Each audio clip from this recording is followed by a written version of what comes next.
Well, I'm an architect of 20 years, member of the American Institute of Architects, and have been studying steel-framed, fireproof buildings for about that long.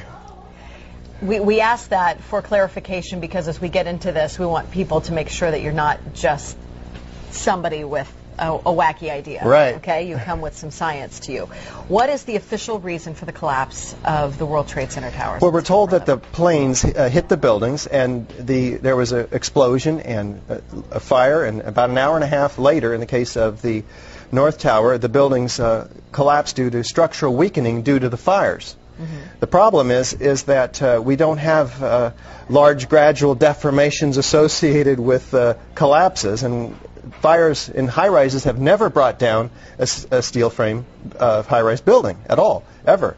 And what we have, unfortunately, is the evidence in the Twin Towers and the third skyscraper to collapse that day, which most people don't know anything about it. We have the evidence of the 10 key features of controlled demolition. In the case of Building 7, it collapses straight down into its own footprint at free fall speed in the first 100 feet. It's dropping, as you can see, symmetrically, smoothly, at free fall speed in the first 100 feet, 2.5 seconds. This is uncanny. There's 40,000 tons of structural steel designed to resist this collapse. Is it, what, a 47-story building? Yeah, this is called Building 7, right a football field away from the Twin Towers. Okay, so what we're showing is left what happened. In fact, right is a controlled where you are using, or the people who made this happen, used demolition. Indeed, and so this is a direct comparison.